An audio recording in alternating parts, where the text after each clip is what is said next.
మహాపరిశుద్ధుడా, మహోన్నతుడా, మహాగణుడా, నీకే హృదయపూర్వక వందనాలు యేసయ్యా. నా దగ్గరైతే ఏ యోగ్యత లేదు, ఏ మంచితనము లేదు. కేవలం నీ కృపను, నీ దయను బట్టి, నీ ప్రేమను బట్టి నన్ను నిలబెట్టుకున్నావు యేసయ్యా.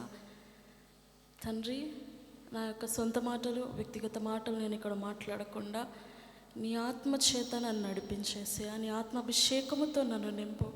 మాకు కావలసిన వాక్యం మా హృదయంలో మేము నింపుకొని మనస్ఫూర్తిగా నేను ఆరాధించే భాగ్యం మా అందరికీ దయచేయమని యేసు నామములో ప్రార్థిస్తున్నాం తండ్రి, ఆమేన్. హల్లెలూయా. మనకందరికి తెలిసిందే 20 కీర్తన 21 కీర్తన ఇంటర్లింక్డ్ కదండి. 20 కీర్తనలో దావీదు మహారాజు ప్రార్థన చేస్తూ ఉంటాడు కదా, ఆయన యొక్క ప్రార్థన ప్రతిఫలమే 21 కీర్తన కదండి. హల్లెలూయా. 21 కీర్తన దేని గురించి మాట్లాడుతుందండి? విక్టరీ, విజయాన్ని గురించి.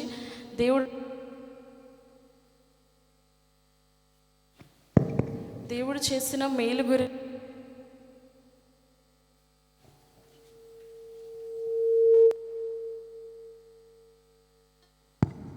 దేవుడు చేసిన మేలు గురించి మాట్లాడుతుంది కదండి. ఆయన చేసిన ప్రార్థన ఎటువంటిదై ఉన్నదో 21 కీర్తన ఒకసారి చూసుకుందామండి. ఆపత్కాలం మందు యెహోవా నీకు ఉత్తరం ఇచ్చును గాక, యాకోబు దేవుని నామము నిన్ను ఉద్ధరించును గాక. ఇక్కడ దావీదు గారు ఆయన కేవలం ప్రార్థన చేయడం లేదు, కానీ విశ్వాసముతో కూడిన ప్రార్థన ఆయన చేస్తున్నట్టుగా మనము చూస్తాము. 6వ వచనంలో చూస్తే, యెహోవా తన అభిషక్తుని రక్షించునని నాకిప్పుడు తెలియను, రక్షణార్థమైన తన దక్షిణ హస్త బలము చూపును. హల్లెలూయా. దావీదు గారు ఎంతో విశ్వాసముతో చెబుతున్న మాట ఏంటండి? దేవుడు నన్ను రక్షించుకుంటాడు కదండి, నాకు రక్షణ అర్థమైన తన దక్షిణ హస్త బలము నాకు చూపుతాడు, కాబట్టి నేను భయపడును అన్నట్టుగా ఇక్కడ దావీదు గారు ఆయన దేవుడు మేలు చేస్తాడని విశ్వాసముతో ప్రార్థన చేస్తున్నట్టుగా మనము చూస్తాము. ఆయన ప్రార్థన చేసినప్పుడు దేవుడిచ్చిన జవాబు విజయమై ఉన్నది కదా. 21 వచనంలో మొట్టమొదటి వచనం మనం చూసుకున్నట్లయితే, యెహోవా రాజుని బలమును బట్టి సంతోషించుచున్నాడు, నీ రక్షణను బట్టి అతడు ఎంతో హర్షించుచున్నాడు. చాలండి. ఇక్కడ దావీదు గారు చెప్తున్న మాట ఏంటండి? దావీదు రాజు, నీ బలమును బట్టి సంతోషిస్తున్నానయ్యా, నీ రక్షణను బట్టి నేను ఎంతగానో హర్షిస్తున్నాను అని దావీదు గారు దేవుడితో చెప్తున్నట్టుగా చూస్తున్నాం కదా. అంటే ఇక్కడ చూసినట్లయితే రాజ్యం మీద యుద్ధం ఒకటే కాదు, కానీ ఇక్కడ చూసినట్లయితే ఆత్మానుసారంగా దేవుడు నాతో మాట్లాడిన మాట మీతో చెప్తున్నానండి. దావీదు గారు తన యొక్క బలహీనతల విషయమందు, పాపము విషయం మందు ఎదుర్కోవడానికి ఆయన సామర్థ్యత సరిపోవడం లేదు. దాన్ని జయించడానికి, దాన్ని ఓవర్కమ్ చేయడానికి దేవుని దగ్గర నుంచి సహాయం కోరుచున్నాడు. 21 వచనములో ఇక్కడ మన దేవాది దేవుడు ఏం చేశాడండి? విజయాన్ని ఇచ్చిన వాడే ఉన్నాడు. హల్లెలూయా. మన జీవితంలో కూడా పాపము విషయమందు, పాపం వలన వచ్చే జీతం ఏమై ఉందండి? మరణము. ఈ మరణాన్ని జయించాడనమాట. హల్లెలూయా.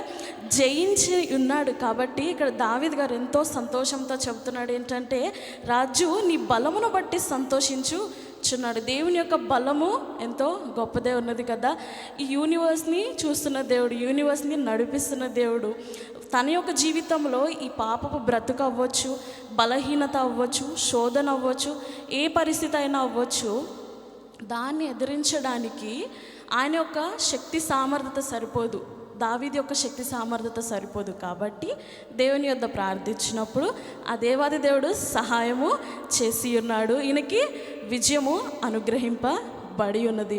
2వ వచనంలో చూసినట్లయితే, అతని మనోభిష్టము నీవు సఫలము చేయుచున్నావు, అతని పెదవులలో నుండి వచ్చిన ప్రార్థన నీవు మానక అంగీకరించి ఉన్నావు. ఇక్కడ దావీదు గారి యొక్క ప్రార్థన దేవాది దేవుడు అంగీకరించి ఉన్నాడు కదా. ఈ పోరాటం కేవలం రాజ్యం మీద కాదు, కానీ పాపం మీద, మరణము మీద, శోధనల మీద, బలహీనతల మీద కదండి. 1 కొరింథీలు 15వ అధ్యాయం 57వ వచనం ఒకసారి చూద్దామండి. 1 కొరింథీలు 15వ అధ్యాయం 57వ వచనం. అయినను మన ప్రభు అయిన యేసుక్రీస్తు మూలముగా మనకు జయము అనుగ్రహించుచున్న దేవునికి స్తోత్రము కలుగును గాక. ఎవరి మూలముగా మనకి జయం అందుతుందండి? యేసుక్రీస్తు ద్వారా కదండి. హల్లెలూయా. ఇక్కడ 55వ వచనంలో చూసినట్లయితే, ఓ మరణమా నీ విజయం ఎక్కడా? ఓ మరణమా నీ ముల్లెక్కడా? మరణపు ముళ్ళు పాపము, పాపమునకున్న బలము ధర్మశాస్త్రమే. హల్లెలూయా. మన దేవుడు ఇక్కడ దేవుని యందు మనము విజయాన్ని పొందుకొని ఉన్నామంటే దేని విషయంలో అండి? పాపము విషయంలో కదా. మన దేవుడు మరణాన్ని జయించిన దేవుడు కదా, మరణపు ముళ్ళును విరిచిన దేవుడు కదా. మరణము, పాపం వలన వచ్చు మరణం ఏదైతే ఉందో దాన్ని కొట్టివేసి ఉన్నాడు. రోమీలకు కూడా రాస్తాడు కదా. కాబట్టి ప్రభు అయిన యేసుక్రీస్తు వారి యందు ఉన్నవారికి ఏ శిక్ష విధియు లేదు కదా. అంటే దేవుని యందు విశ్వసించిన వారికి ఆయన ఏదైతే విజయాన్ని పొందుకున్నాడో దాన్ని ఎవరైతే నమ్ముతారో వాళ్ళందరికీ కూడా విజయము అనుగ్రహింపబడుతుంది. అంటే మనందరికి కూడా విజయము దొరికినట్టే కదండి. అలాగే మొదటి యోహాను 5వ అధ్యాయం 4వ వచనం చూద్దామండి. దేవుని మూలముగా పుట్టిన వారందరూ లోకమును జయించుదురు. లోకమును జయించిన విజయము మన విశ్వాసమే. దేవుని మూలముగా పుట్టిన వారందరూ కూడా లోకమును జయించుదురు. మనమందరము కూడా దేవుని యందు మన పాప విషయంలో జయించి ఉన్నాము. మన పాపము, శిక్ష, ఇది ఏది కూడా లేకుండా మనం ఆల్రెడీ జయించి ఉన్నాము. ఎందుకంటే దేవుడిచ్చిన మహాకృపను బట్టి.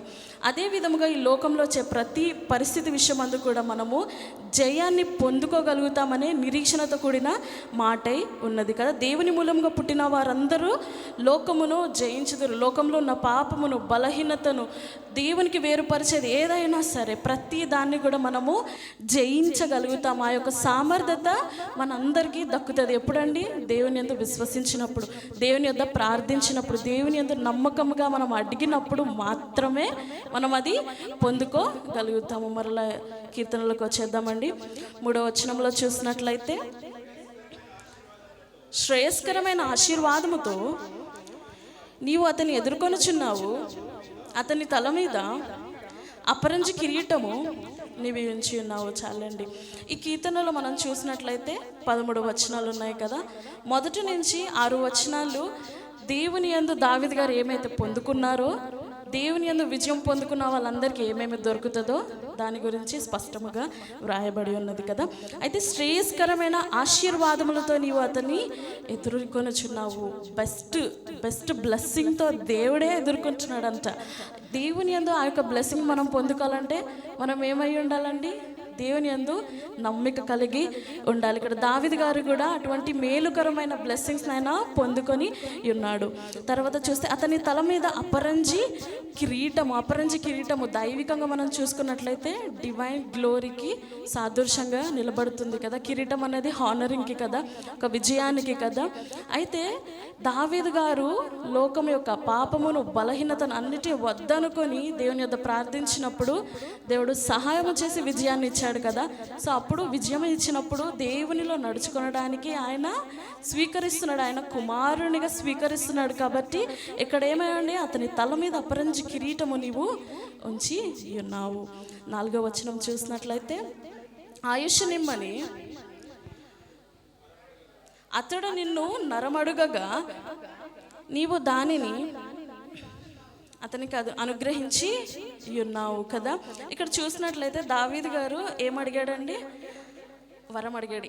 దేని విషయం అందు వరం అడిగాడండి? ఆయుష్ దేని విషయం అంటే దేవునిలో ఆయన వచ్చి ఉన్నాడు, ఆయన కుమారుడిగా స్వీకరింపబడి ఉన్నాడు.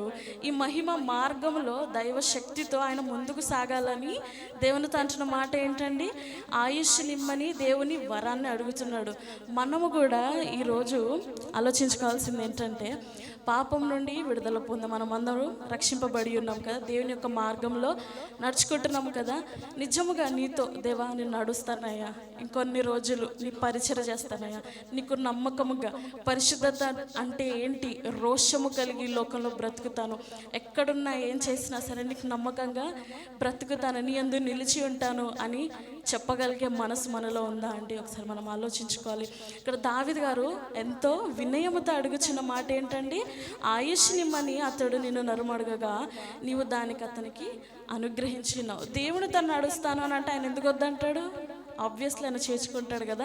పాపంలో నా మనల్ని ఆయన చేర్చుకున్నాడు, దేవుని యొక్క మార్గంలో నడుస్తామంటే ఆయన ఎందుకు వద్దంటాడు?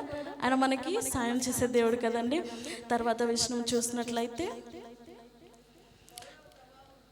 కాదండి, సదాకాలము నిలుచు దీర్ఘాయువు నీవు దయచేసి ఉన్నావు. కేవలం ఈయన ఆయుష్ పెంచమని అడిగాడు, కానీ ఇక్కడ దేవుడు ఏం చేస్తున్నాడండి, సదాకాలము ఎప్పటికీ నిరంతరము ఆయన జీవితం ఉన్నంత వరకు దేవునితో నడవడానికి దేవాది దేవుడు దావీదు గారికి సహాయము చేస్తున్నాడు కదా. హల్లెలూయా.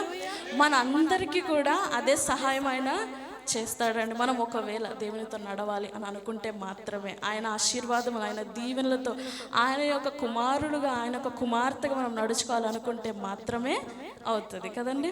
తర్వాత చూసినట్లయితే నీ రక్షణ వలన అతనికి గొప్ప మహిమ కలిగెను, గౌరవ ప్రభావములను నీవు అతనికి ధరింపజేసి ఉన్నావు. చాలండి. ఇక్కడ చూసినట్లయితే నీ రక్షణ వలన అతనికి గొప్ప మహిమ కలిగి ఉన్నది. మనము కూడా ఈ లోకముతో వేరుపరచబడి ఉన్నాం కదండి. బయట వెళ్ళినప్పుడు మన వర్క్ ప్లేస్లో కావచ్చు, మన కాలేజెస్లో కావచ్చు, ఇంకెక్కడైనా సరే మనము దేవుని యొక్క నియమాలను ఆజ్ఞలను పాటిస్తూ నడుస్తున్న వారంగా ఉంటే అందరిలో మనకు ఒక ప్రత్యేకమైన పేరు ఉంటుంది కదా. మొదటిగా ఎగతాళిగా అన్న తర్వాత వీడు చెయ్యడరా, వీడు అటు రాడరా, వీడు ఇలాంటి మాటలు మాట్లాడు, వీడిక్కడి ఉండడు అంటే దేవుని యొక్క నామానికి ఘనత వస్తుంది కదా. దేవుని వెంబడిస్తున్న బిడ్డలుగా క్రైస్తవ జీవితం నడుస్తున్న మనం అందరము కూడా దేవునిలో ఒక ప్రత్యేకమైన ఘనతను కలిగి ఉన్నాము. ఈ లోకపరంగానే కాదు, కానీ ఆత్మానుసారముగా కూడా, అలాగే పరలోక రాజ్యంలో కూడా ప్రత్యేకమైన మహిమ, ప్రత్యేకమైన బహుమానాలు మన యందు ఉన్నాయని దేవుడు సెలవిస్తున్నాడు కదా. గౌరవ ప్రభావములు నీవు అతనికి ధరింపజేసి ఉన్నావు. అందరిలాగా కాదండి, దేవుడిచ్చే గొప్ప మహిమ గౌరవము ప్రత్యేకమై ఉన్నది కదా. మనం దేవుని యందు నిలిచిన వారముగా ఉంటే దేవుడు అటువంటి ఆశీర్వాదాలతో, అటువంటి మహిమ మార్గంలో, ప్రత్యేకమైన రక్షణ మార్గంలో మనల్ని నింపే దేవుడు. 6వ వచనం చూసినట్లయితే నిత్యము ఆశీర్వాద కారకుడుగా ఉండునట్లు నీవు అతనిని నియమించి ఉన్నావు. హల్లెలూయా. మనం అందరం కూడా ఆశీర్వాద కారకులుగా మనం ఉండాలి కదండి. అందరు అదే ఆశిస్తారు కదా. దేవుని యందు మనం ఎప్పుడు బ్లెస్డ్ వన్గా ఉండాలి. మనం ఎక్కడున్నా, మన వర్క్ ప్లేస్లో ఉన్న బ్లెస్డ్గా ఉండాలి, ఇంట్లో ఉన్న మన వల్ల ఆశీర్వాదం ఉండాలి కదా. ఇదే కదా మనం ఆలోచిస్తాము. మనం బైబిల్లో మొత్తం చూసుకున్నట్లయితే దేవాది దేవుడు మాత్రమే ఆశీర్వాదకరణంగా ఈ లోకానికి ఉన్నాడు కదా. ఆయన ఈ లోకానికి రాబట్టే కదా మనం అందరము కూడా ఏ శిక్షా విధి లేకుండా సమాధానముతో ఈ దినం ఉన్నాము. అలాగే దేవుని ఎవరైతే అంగీకరిస్తారో, ఆయన రక్షణ మార్గంలో ఎవరైతే నడుచుకుంటారో, ఎవరైతే దేవునికి లోబడి ఆయన మాటల ప్రకారము ఉంటారో వాళ్ళకి కూడా దేవుడు ఏం చేస్తాడండి, ఆశీర్వాద కారకులుగా చేస్తాను అని చెబుతున్నాడు. ఇక్కడ దావీదు గారిని కూడా అలా చేసినట్టుగా మనం చూస్తాము. నిత్యము ఆశీర్వాద కారకుడుగా నుండునట్లు నీవు అతనిని నియమించి ఉన్నావు. బ్లెస్డ్ వన్గా మనం ఎప్పుడు ఎక్కడున్నా ఏం చేస్తున్నా సరే ప్రతి విషయంలో మన యందు ఆశీర్వాదం ఎప్పుడు నింపబడి ఉండాలంటే దేవునితో అభిషేకింపబడి ఉండాలి, దేవునితో అంటకట్టుబడి మనము ఉండాల్సిందే కదండి. ఇప్పుడు 7వ వచనంలో చూసినట్లయితే ఏలయనగా రాజు యెహోవా యందు నమ్మిక ఉంచుచున్నాడు, సర్వోన్నతుని కృపచేత అతడు కదలకుండా నిలుచుచున్నాడు. పైనున్న 6 వచనాలని ఒకే మాటతో చెప్పేస్తున్నాడు. ఏంటండి, అవన్నీ మనకు దక్కాలంటే, ఆ యొక్క మార్గంలో మనం నడుచుకోవాలంటే మనం ఏం చేయాలండి, యెహోవా యందు నమ్మిక ఉంచాలి కదా. మనం దేవుని యందు నమ్మిక ఉంచిన వారముగా ఉన్నట్లయితే మనకేం దొరుకుతుందండి? దేవుని యొక్క బలమును బట్టి మనం సంతోషించగలుగుతాము, దేవుని యొక్క రక్షణను బట్టి మనము ఉల్లసించగలుగుతాము. మన యొక్క మనోభిష్టం అంటే మన యొక్క ఆలోచనలు సమస్తము కూడా ఆయన నెరవేర్చే దేవుడిగా ఉంటాడు. మనం ప్రార్థించే ప్రార్థన కూడా ఆయన ఆలకిస్తాడు. అలాగే మనం చూసినట్లయితే మనకు శ్రేయస్కరమైన ఆశీర్వాదాలతో ఆయన నింపుతాడు, అపరంజి కిరీటముతో మనల్ని ఉంచుతాడు. ఆయన యందు దీర్ఘాయువును మనకు ఇచ్చేటట్టు ఇక్కడ చూస్తాడు. ఆశీర్వాద కారకుడిగా మనల్ని ఈ లోకములో అందరి ఎడల ప్రత్యేకంగా ఉంచుకుంటాడు కదా. హల్లెలూయా. మనం అందరము దేవుని నమ్మినట్లయితే, ఆయన యందు నమ్మిక ఉంచి ముందుకు కొనసాగినట్లయితే, మన పరిస్థితిని బట్టి కాకుండా నా దేవుని యొక్క సామర్థ్యతను జ్ఞాపకం చేసుకుంటే నడుచుకున్న వారము అయితే మన బలము, మన బుద్ధికి, మన జ్ఞానానికి మించిన దేవుడు గొప్ప మేలు మన జీవితంలో చేస్తాడు కదండి. దావీదు గారు కూడా తన యొక్క సొంత బలముని కూడా చూసుకోలేదు, దేవుని యొక్క బలమును జ్ఞాపకము చేసుకున్నాడు కదా. అందుకే 20వ అధ్యాయము 7వ వచనంలో చూస్తాం కదా, కొందరు రథములను బట్టి కొందరు గుర్రములను బట్టి అతిశయపడుదురు, మనమైతే మన దేవుడైన యెహోవా నామమును బట్టే అతిశయపడుచున్నాము.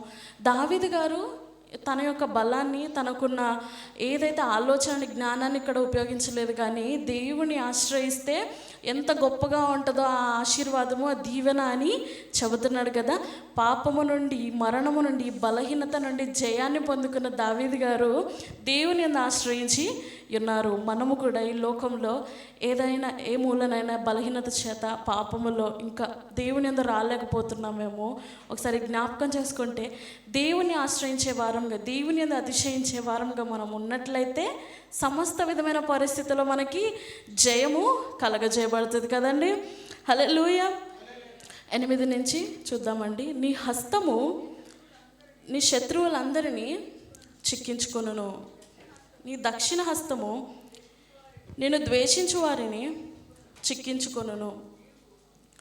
నీవు ప్రత్యక్షమైనప్పుడు వారు అగ్నిగుండము వలె అగుదురు, తన కోపం వలన యెహోవా వారిని నిర్మూలము చేయును, అగ్ని వారిని దహించును. తర్వాత వచనాలు మనం చూసినట్లయితే ఇక్కడ మొదటి 6 వచనాల్లో దేవుని యందు అంటుకట్టుబడినాక దేవుడు ఇచ్చే ఆశీర్వాదములు, దీవెనలు, ఆయనతో ఉంటే మనం కలిగి ఉండే ప్రతిదీ అర్థమవుతుంది కదా. ఇది కేవలం జరగాలంటే దేవుని యందు నమ్మిక ఉంచాలి. తర్వాత వచనంలో చూసినట్లయితే నీ హస్తము నీ శత్రువులందరినీ చిక్కించుకొనును. ఇక్కడ దేవాది దేవుడు చెప్తున్న మాట ఏంటంటే, దావీదు గారు దేవుని యందు అభిషిక్తుడిగా నిలిచి ఉన్నాడు కదా. మనం అందరము కూడా దేవునితో అంటకట్టుబడి ఉన్నాము, దేవుని యందు అభిషేకము పొందుకొని ఆయన ఆత్మచేత నింపబడిన వారముగా మనం అందరము ఉన్నాము కదా. మనల్ని ఏదైతే మనకు వ్యతిరేకంగా మన జీవితంలో, మన ఆత్మానుసారమైన బ్రతుకుల్లో ఎవరైనా డిస్టర్బెన్స్ చేస్తే సరే, దేవుడు ఏం చేస్తాడండి? వాళ్ళని చిక్కించుకుంటాడు, దేవుడే చూసుకుంటాడు. ఇక్కడ చూస్తే నీ హస్తము నీ శత్రువులందరినీ చిక్కించుకొనును, నీ దక్షిణ హస్తము నిన్ను ద్వేషించు వారిని చిక్కించుకొనును. అంటే దావీదు గారి ఎడల, ఆయనకి ఎవరైతే వ్యతిరేకంగా నడుస్తున్నారో వాళ్ళందరి ఎడల దేవుడు చూసుకుంటాడో వాళ్ళని అనేసి చెప్తున్నాడు. దావీదు గారికి ఒకరికే కాదు, కానీ దేవుని యందు నమ్మకించి ఆయన మార్గంలో నడుచుకుంటున్న మనందరికీ కూడా, మనకు వ్యతిరేకంగా వస్తున్న వాళ్ళు ఎవరైనా, అది సాతానైనా, బలహీనతలైనా, లోకంలో ఏ మనుషుడైనా సరే దేవుడు చిక్కించుకుంటాడు. కాబట్టి మనం దేని యందు నిరుత్సాహం చెందనక్కర్లేదు, దుఃఖపడనవసరం లేదు. నీవు ప్రత్యక్షమైనప్పుడు వారు అగ్నిగుండము వలె అగుదురు, తన కోపము వలన యెహోవా వారిని నిర్మూలము చేయును, అగ్ని వారిని దహించును. మన విషయంలో దేవుడు చాలా ఏమై ఉన్నాడండి? మన ఎడల మనల్ని ఎంతగానో ప్రత్యేకంగా చేసుకున్నాడు.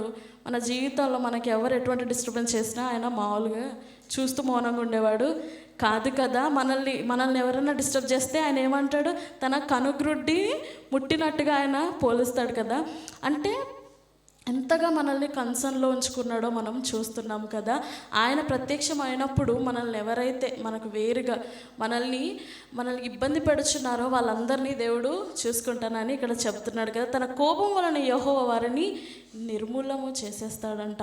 అగ్ని వారిని దహించును, భూమి మీద నుండకుండా వారి గర్భమును నీవు నాశనము చేసేదవు. వారిని ఇంకా వాళ్ళ జీవితంలో ఆశీర్వాదం ఉండదు, బహుమానాలు ఉండవు, ఇంకా వాళ్ళ తరము కూడా ముందుకు రాకుండగా ఇంతగా ఇన్ని కాన్సిక్వెన్సెస్ ఉంటాయండి దేవుని బిడ్డలకు వ్యతిరేకంగా నడుస్తే. అందుకే చాలామంది బయట కూడా కొంతమంది భయపడుతూ ఉంటారు. దేవుని యందు నిల్చున్న వారికి వాళ్ళ జీవితంలో కానీ వాళ్ళ జోలికి వెళ్ళడానికి కొంచెం భయపడతారు. ఎందుకంటే అమ్మ ఆమె చాలా ప్రార్థన పర్రాలు, దేవుడు ఏమన్నా రియాక్ట్ అయితే ఇంకా మనం బతకలేము అనేసి కదండి. అందుకే మనం ఈ దినము ధైర్యంగా ధీమాగా ఉండాలి. లోకం పరిస్థితుల్ని జ్ఞాపకం చేసుకోకూడదు. ఎవరు మనల్ని బాధించినా సరే మనం వారి కొరకు ప్రార్థన చేయాలనే ఉంటుంది తప్ప తిరిగి బాధ పెట్టమని ఉంటుంది కదా. ఎందుకంటే మన దేవుడు ప్రేమ స్వరూపే ఉన్నాడు, క్షమించమని చెప్తున్నాం. మన శ్రమ ధ్యానంలో కూడా చూస్తున్నాం కదా, ఆయన ప్రేమ స్వరూపే ఉన్నాడు, సమాధానాన్ని ఇచ్చే దేవుడై ఉన్నాడు. మనం క్షమించే వారముగా మనము ఉండాలి. 11వ వచనం చూసినట్లయితే, వారు నీకు కీడు చేయవలని ఉద్దేశించిరి, దురుపాయము పన్నిరి, కానీ దానిని కొనసాగింపలేకపోయిరి. నీవు వారిని వెనుకకు త్రిప్పివేసెదవు, నీ వింటి నరులను బిగించి వారిని ముఖము మీద కొట్టుదువు కదా. వాళ్ళు ఉద్దేశించిన ప్రతి పని కూడా నిష్ఫలం అయిపోతుంది. మనకు వ్యతిరేకంగా ఎవరు ఏం చేయాలనుకున్నా సరే అది మన ఎడల పని చేయదు కదా. మన దేవాది దేవుడు మన పక్షంన నిలిచి ఉన్నాడు. మనము కూడా ఈ లోకంలో ఉన్న రిచువాలిటీస్ని, ఏదైతే ఆచారాలు ఉన్నాయో వాటిని పాటించడం మొదటిగా మానేయాలి. మొన్న కూడా సోల్మన్ చెప్పారు కదా, ఇలాంటి విషయాల్లో మనము చూడకూడదు. ఎందుకంటే మనము దేవుని చేత కడగబడి ఉన్నాము కదా, ఆయన రక్తములో మనము నడుచుకొనిచున్నాము. కాబట్టి మనం దేని యందు ఈ లోకములో భయపడకూడదు, దాని యందు జడకూడదు, ఇదేమన్నా జరిగిద్దేమో అని. ఎందుకంటే మన దేవాది దేవుడు మనకి ఎప్పుడు కాపాడే దేవుడై ఉన్నాడు, రక్షించే దేవుడై ఉన్నాడు కదా. 13వ వచనం ఆఖరిగా చూసినట్లయితే, యెహోవా నీ బలమును బట్టి నిన్ను హెచ్చించుకొనుము, మేము గానము చేయుచు నీ పరాక్రమములను కీర్తించెదను. హల్లెలూయా. యెహోవా నీ బలమును బట్టి నిన్ను హెచ్చించుకొనుము. నువ్వు ఎంత గొప్ప దేవుడో, నీ బలం ఎటువంటిదో నువ్వు నీ యొక్క ప్రభావం, నీ మహిమ ప్రభావం నువ్వు కనపరుచుకోదేవా. మేము గానము చేసి నీ పరాక్రమమును కీర్తించేదము. మేము మౌనముగా ఉండము, మేము కీర్తించే వారముగా మేము ఉంటాము. ఈ దినం మనము కూడా దేవుడు మన యొక్క బ్రతుకుల్లో అనేక సమస్యల విషయమందు జవాబిచ్చిన వాడే ఉన్నాడు కదండి. హల్లెలూయా. అనేక మేలులు మనం పొందుకున్నాం కదా. ఇంకేదో కొన్ని విషయాల్లో ఇదైతే మొద్దుబారిపోయిన మన జీవితాలు ఈ విషయంలో మాత్రం ఇలా మాత్రం ఉండిపోయిందని అనుకుంటాం. కానీ దేవుడు తగిన సమయంలో మన యందు కార్యము జరిగించే దేవుడై ఉన్నాడు. కాబట్టి ఇక్కడ దావీదు గారు ఎంతో విశ్వాసముతో కూడిన ప్రార్థన, దేవుని ఆశ్రయించి ప్రార్థించినట్టుగా ఇక్కడ చూస్తాం కదా. ప్రార్థించిన వెంటనే ఆయనకి ఏం కలిగిందండి? విజయము కలిగింది. యుద్ధం మీదే కాదు, రాజ్యం మీదే కాదు, ఆయన కలిగిన ప్రతి బలహీనత, ఏదైతే పాపముతో తను ముందుకు సాగుతున్నాడో వాటన్నిటినీ జయించగల సామర్థ్యత మన దేవుడు ఇచ్చి ఉన్నాడు కదా. మనందరికీ కూడా ఈ దినము ఆ విజయాన్ని ఇచ్చి ఉన్నాడు కదా. దేవుని మూలముగా పుట్టిన వాళ్ళందరికీ ఆ విజయము కలిగి ఉన్నది. ఈ లోకంలో కూడా ప్రతి ఒక్కరికి ఏ విషయంలో అయినా సరే విజయం మనము పొందుకోగలుగుతాం. దేవుని నామము పేరట నమ్మి విశ్వసించి ప్రార్థించిన ఎడల దేవుడు మనకు సహాయము చేసే దేవుడై ఉన్నాడు. కాబట్టి మనం అందరము కూడా దేవుని స్తుతించే వారముగా మనస్ఫూర్తిగా ఇక్కడ ఆయన ఇచ్చే బ్లెస్సింగ్ని బట్టి ఆయన మనతో నడుచుకోవాలని ఇష్టపడుచున్నాడు కదా. మనం దూరం వెళ్ళిపోతూ ఉన్నాం. అలా ఉండకుండగా దావీదు గారు ఎలా అయితే దేవునితో నడుచుకోవాలని నా ఆయువు పెంచని అడిగినప్పుడు దేవుడు సదాకాలము దీర్ఘాయువుతో దీవించినట్టుగా చూస్తాం కదా. మనము కూడా ఈ పాపము నుండి, లోకము నుండి, అపవిత్రత నుండి వేరుపరచబడి రక్షింపబడిన మన జీవితాలని దేవునితో కొనసాగించడానికి, ఆ దీర్ఘాయువులో దేవునితో వెంబడించడానికి మనం అందరము ఉందుదుము గాక. దేవుడి కొద్ది వాక్యాన్ని దీవించిన గాక. ఆమేన్.